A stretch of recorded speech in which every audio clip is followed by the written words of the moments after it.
फिर निवेदन करेंगे। आज की जो पूर्णिमा है, प्रयास करो भोलेनाथ जी को एक श्वेत चावल का दाना शंकर भगवान को समर्पित जरूर करो। और रात्रि के समय पर जब चंद्र पूर्ण आनंद के साथ में हो, और यदि कोई शरीर में बहुत ज़्यादा कोई रोग ग्रसित हो गया है, कोई चर्म रोग हो गया है, कोई शरीर में कोई भयंकर रोग हो गया है, तो छोटी सी बेलपत्र शंकर भगवान पर चढ़ी हुई चंद्रमा की रोशनी में चंद्रमौलेश्वर महादेव का नाम लेकर औषधि के रूप में उसको चबा चबा कर खा लो चंद्रमा की रोशनी में।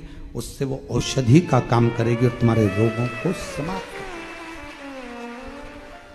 चंद्रमौलेश्वर महादेव का स्मरण करें। कौन से महादेव? चंद्रमौलेश्वर। और चंद्रमौलेश्वर महादेव की चंद्रमौलेश्वर शिव उपासना ये बहुत और आज तो सुंदर पूर्णिमा है, बाबा की बड़े आनंदमय स्वरूप है।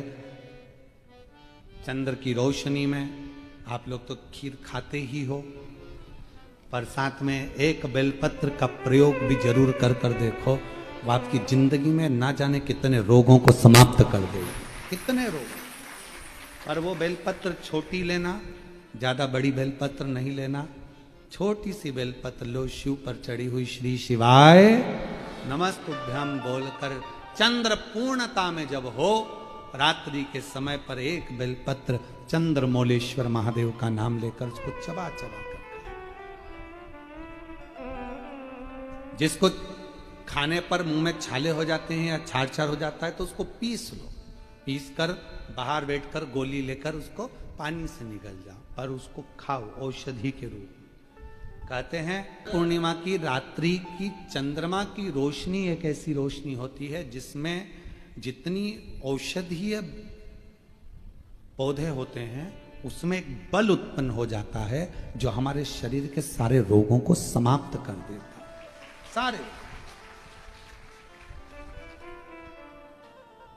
आपके यहाँ खीर रखते हैं, हमारे यहाँ हम हमारे कुबेरेश्वर धाम पर हम बेलपत्र रखते हैं रात्रि के समय पर। और वही बेलपत्र जब कोई बहुत ज़्यादा तकलीफ में होता है तो वही बेलपत्र का चूरा बस सूख जाती है, उसको दे देते हैं, भाई यही पाते रहो, औषधीय तत्व है।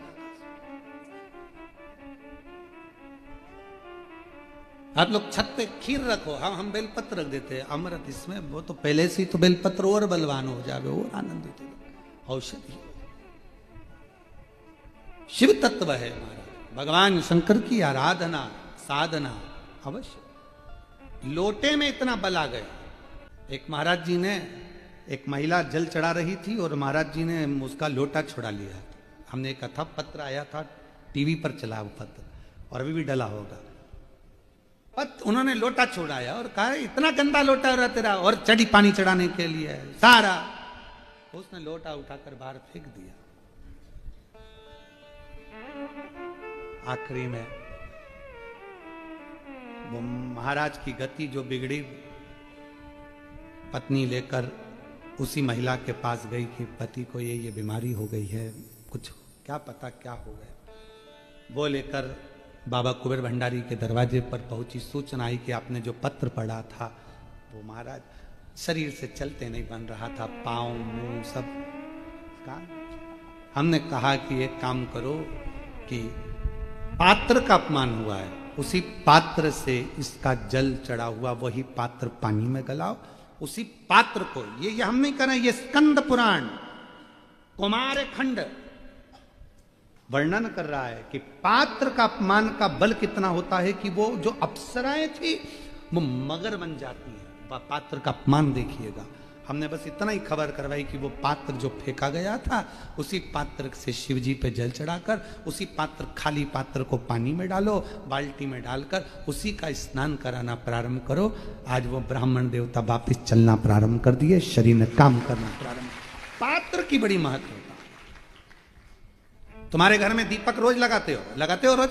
मंदिर में दिया जलाते हो, पीतल का, तांबे का, चांदी का, स्टील का, जो दिया तुम्हारे घर में होगा रोज लगाते हो। बत्ती रोज जलाते हो, 5 दिए होंगे तो कभी बदल बदल के मांझ कर, खासा कर धोकर उस दिए को लगाते हो। पर कभी विष्णु पुराण को पढ़िए, विष्णु पुराण में दीप की महिमा आई है। और विष्णु पुराण में जब दीप की महिमा को हम पढ़ते हैं तो उस दीप महिमा में वर्णन आता है कि दीप देव में इतना बल हो जाता है, रोज दीप लगता है भगवान के सामने, रोज उतारा जाता है, रोज बार बार उतरता है। उस दीप में इतना बल आ जाता है कि यदि कोई बीमार व्यक्ति है और उसका रोग समाप्त नहीं हो रहा तो वो जो दीप है जब वो ठंडा हो गया उसी दीप को पानी के अंदर डाल दिया जाता है और उसी पानी से उस व्यक्ति को स्नान कराना प्रारंभ कर दिया जाता है तो उसका रोग समाप्त हो जाता है। इतना बल दीप में हो जाता है।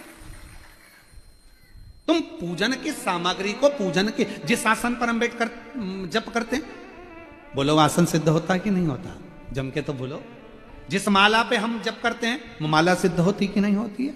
माला सिद्ध हो जाती है, आसन सिद्ध हो जाता है, वस्त्र सिद्ध हो जाता है। कितना कितना भाव का।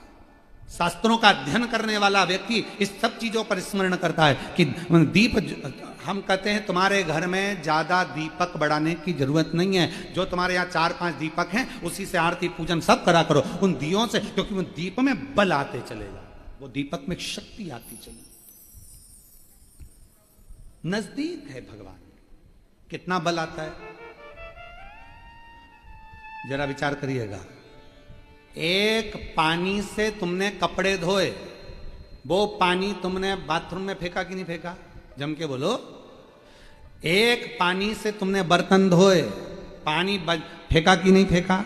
बोलो जम के। फेंक दिया। पानी वही था जो तुम्हारे नीचे हाक्सी का, हेडपंप का, ट्यूबवेल का, तुम्हारे नल का पानी वही था। वही पानी से कपड़े धोए, वही पानी से बर्तन धोया और वही पानी तुमने शंकर जी को स्नान कराया। वही पानी तुम्हारे घर में जो भगवान थे उनको थाली में रखकर नहलाया। अब बताओ, जिस पानी से तुमने स्नान कराया वो पानी को तुम बाथरूम में फेंकोगे, नाली में फेंकोगे, गटर में फेंकोगे? नहीं, उस पानी को ले जाकर तुम कहीं पेड़ के नीचे, क्यारे में, तुलसा में, जहां अच्छी जगह होगी वहां डालोगे। क्यों? क्योंकि वो पानी भगवान का स्पर्श कर लिया, इसलिए पूजनीय हो गया। जो दिया भगवान के मंदिर में रोज जाता हो, जो लोटा भगवान के मंदिर में रोज जाता हो, वो अपने आप में सिद्ध होते चले जाता है, उसकी सिद्धि बढ़ती। शिव जी को आप 5 जगह पर जल चढ़ाते हो, थोड़ा ध्यान देना कथा पर। शंकर भगवान को 5 जगह पर आप जल चढ़ाते हो।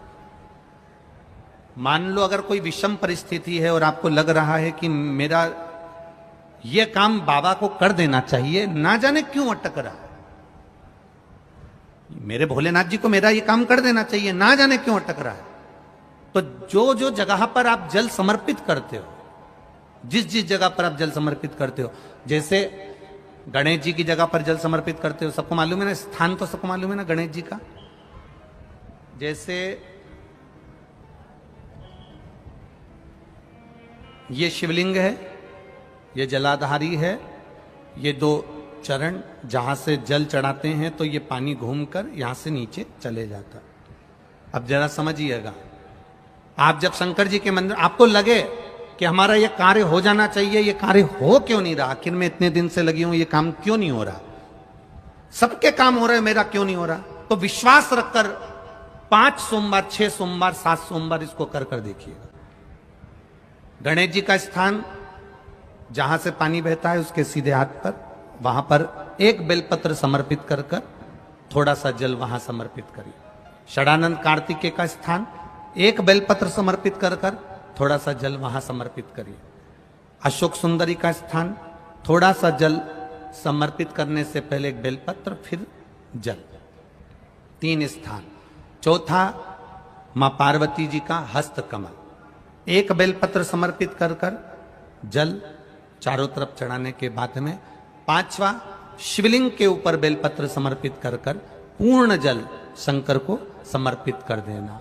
ये 5 स्थान का चढ़ा हुआ जल आपके जो काम अटक रहे हैं, जो कार्य में आपको तकलीफ आ रही है, आप बाबा को बस एक बेलपत्र और एक लोटे जल में से 5 स्थान पर जल समर्पित करने पर आप तुरंत 2 महीना भी नहीं लगेगा, मेरा विश्वास कहता है 15 या 20 दिन में बाबा उसको स्वीकार करेंगे। 15 से 20 दिन। पहला जल कहां चढ़ाना है? जम के बोलो जरा। गणेश जी वाला स्थान। दूसरा कार्तिकेय वाला स्थान। अब इसको समझ लेना आप अच्छे से। हम ये नहीं कह रहे हैं कि तुम गणेश जी की मूर्ति पे चढ़ाओ, हमने ये नहीं बोला। हमने ये भी नहीं बोला कि कार्तिकेय जी की मूर्ति पे जल चढ़ाओ। हमने ये भी नहीं बोला कि माता पार्वती जी की मूर्ति पे जल चढ़ाओ। आप तो जो शिवलिंग रखा हुआ है और जो जलाधारी गोल है उस पे जो शिवलिंग रखा है, जहां से पानी बह रहा है, उसके राइट हैंड में गणेश, लेफ्ट हैंड में कार्तिकेय, बीच में अशोक सुंदरी, पार्वती जी का स्थान, हस्तकमल और ये शिवलिंग। आपको गणेश जी के ऊपर जाकर जल नहीं चढ़ाना, आपको कार्तिकेय के ऊपर जाकर जल नहीं चढ़ाना, आपको देवी जी के ऊपर जल नहीं चढ़ाना। आपको तो केवल शिवलिंग की जलाधारी पर और शिवलिंग पर जल चढ़ा। पहला स्थान बोलते जाओ जम के, केवल जल नहीं, बेलपत्र फिर जल।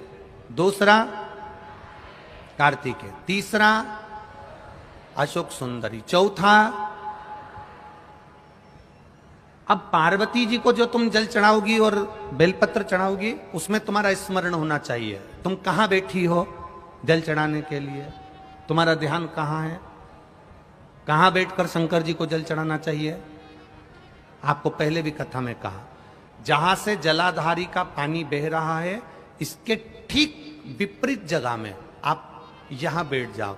उत्तर दिशा में पानी जाता है तो आप दक्षिण दिशा में बैठकर उत्तर की ओर मुख कर कर बाबा के, मां पार्वती जी के हस्त कमल पर बेलपत्र रखोगी, जल चढ़ाओगी और वहीं से बाबा को तुरंत आनंद के साथ में बेलपत्र चढ़ाकर जल चढ़ाओगी। भले खड़े होकर या वहां जाकर तुम यहां पर जल चढ़ा दो, परंतु उसके बाद में जब आप जल चढ़ाओगी, जब बाबा पार्वती जी को जब बेलपत्र और जल चढ़ाओगी तो आपका मुख कहां होना चाहिए, जहां से पार्वती, जहां से ये जल बहकर जा रहा हो। यहां बैठोगे तो जल जहां बहकर जा रहा है उधर की साइड तुम्हारा मुख हो जाएगा, उत्तर की साइड तुम्हारा मुख हो जाएगा और बाबा को आप जल समर्पित कर। तो पहला जल बेलपत्र गणेश जी, दूसरा कार्तिकेय जी, तीसरा अशोक सुंदरी, चौथा माता पार्वती जी का हस्त कमल और पांचवें नंबर का जल भगवान शिव के ऊपर, अर्थात भगवान देवाधिदेव महादेव से प्रार्थना करते हुए कि तेरा ही दिया मैंने खाया पिया रे, तेरा शुक्रिया रे, तेरा शुक्रिया। बाबा से प्रार्थना करते हुए, बाबा से अपने दिल की बात कहते हुए, बाबा से अपने मन की बात कहते हुए, अपने हृदय की बात भगवान देवाधिदेव महादेव से कहते हुए, ये 5 स्थान पर चढ़ाया गया जल आपके मनवांचित फल की प्राप्ति करा देता है, आपको सुख का अनुभव करा देता है। 5 जगह पर चढ़ाया, कम से कम 5 या 7 सोमवार अवश्य चढ़ाओ। शंकर पर चढ़ाया हुआ एक चावल का दाना, एक मूंग का दाना या एक बेलपत्र या एक पुष्प या एक लोटा जल, इसका फल कितना होता है ये आपके दुख की घड़ी में आपको मालूम पड़ जाएगा कि शंकर किस समय पर देता है। ऑक्सीजन हर कभी नहीं लगाई जाती है, लगाते हैं क्या हर कभी? अरे जम के तो बोलो। वेंटिलेटर पर हर कभी नहीं सुलाया जाता, जब उस समय कुछ बचा ही नहीं है, अब लग रहा है डॉक्टर को कि इसका शरीर काम नहीं कर रहा, इसका शरीर किसी काम का नहीं रहा, अब इसका शरीर सपोर्ट ही नहीं कर रहा, तो फिर उसको ऑक्सीजन लगाई गई, फिर उसको आईसीयू में डाला गया, फिर उसको वेंटिलेटर लगाया गया, फिर उसको मशीनें लगाई गई कि अब इसका शरीर इसके बल पर चलेगा। उसी तरह शिव महापुराण की कथा कहती है, आपने एक चावल का दाना चढ़ाया, एक बेलपत्र चढ़ाई, एक लोटा पानी चढ़ाया, ये पानी का फल, ये बेलपत्र का फल, ये पुष्प का फल तुम्हें ऐसे ही प्राप्त नहीं हो जाएगा। भगवान देखता है, जैसे डॉक्टर को लगता है कि अब ऑक्सीजन की जरूरत है, ऑक्सीजन लगा दो, अब वेंटिलेटर की जरूरत है, वेंटिलेटर लगा दो, अब इस चीज की जरूरत है, ये मशीन लगा दो। उसी तरह भगवान भी देखता है कि तेरे दुख की घड़ी में जब तेरे सामने कहीं काल मंडराने लगता है, दुख आने लगता है, तब भगवान भी, तूने जो बेलपत्र चढ़ाई है वो ऑक्सीजन का काम कर कर भगवान तेरे काम को सपोर्ट देता है।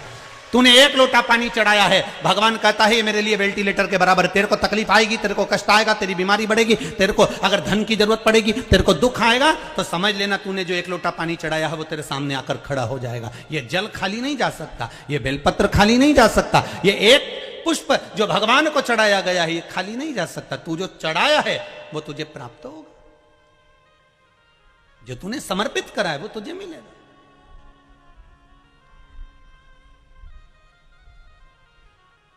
कई लोग कहते हैं शिव जी को चढ़ाया हुआ कैसे प्राप्त होगा, शंकर भगवान का कोई हम जो देते हैं, हम जो खर्च करते हैं, हम जो समर्पित करते हैं उसका कुछ फल है?